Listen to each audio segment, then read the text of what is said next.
القصة هذه حقيقية، واللي حصلت معاه طلب مني اني اوصلها لاكبر عدد من الناس. يمكن تكون سبب في تغيير اشياء كثير تحصل قدامنا او نسمع عنها كل يوم. أمراب.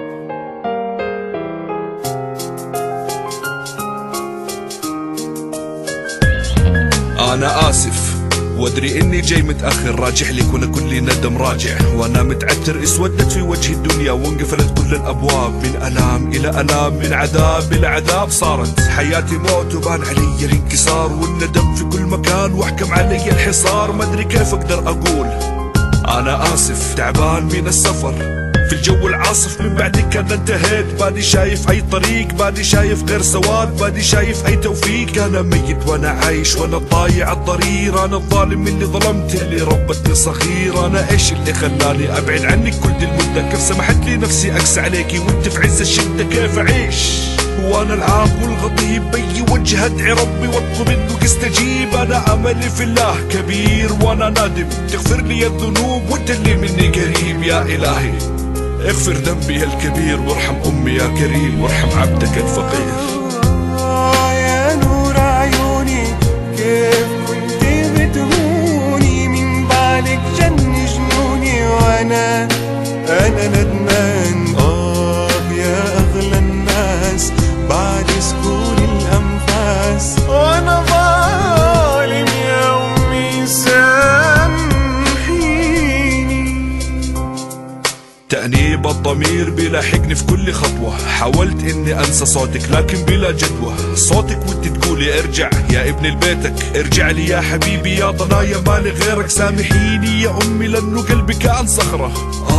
بس لو اتحرك في شعرك كان عذري القبيح، اتركيني ابغى اسافر، ابغى اعيش حياتي برا، ابغى هج ابغى هاجر، سيبي يدي انا رايح ماني راجع، خليك لوحدك ابعدي اقعدي قلبي في المواجع، مدري كيف كنت افكر، مدري ايش اللي اغواني، مدري انا كنت انا ولا كنت واحد ثاني، عقلي كان ما هو معايا والشر في عيني بيحلى، اتركيني راح اتاخر، ما ابغى افوت هذه الرحله، واي رحله ألم الطويله، رحله ندم المرير اللي مالي عنه حيله، هذه هي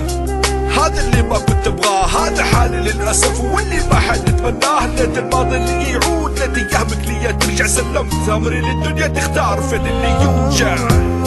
يا نور عيوني كيف كنت بتهوني، من بالك جن جنوني وانا ندمان، يا اغلى الناس بعد سكون الانفاس، وانا ظالم يا امي سامحيني.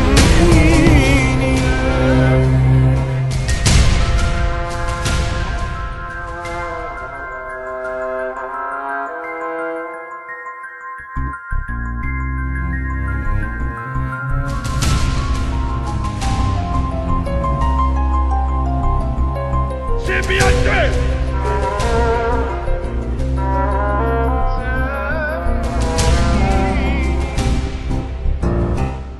أسأل نفسي بكل حسرة يا مسكين ايش استفدت، جريت ورا الدنيا لكن قل لي ايش اخذت، ما فكرت إلا في الدنيا الصغيرة، ما رجعت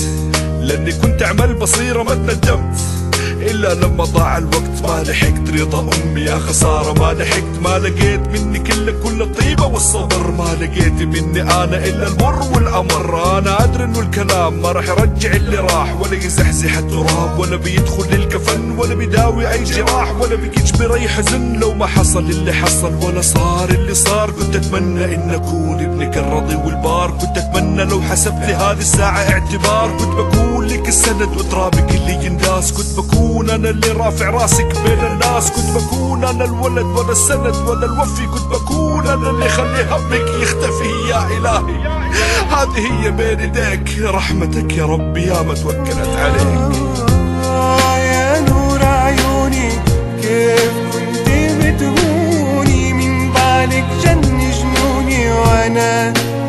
ندمان، يا اغلى الناس بعد سكون الانفاس، وانا ظالم يا امي سامحيني. للأسف معظمنا ما يعرف قيمة أعز الناس إلا بعد ما يفقدهم. لو كل واحد فينا كان يعرف اليوم اللي راح يغيب فيه أبوه أو أمه أو أي إنسان عزيز عليه. هل بتكون معاملتك معاهم بنفس الطريقة؟ ما أعتقد. يا نور عيوني كيف كنت بتهوني، من بعدك جن جنوني، وأنا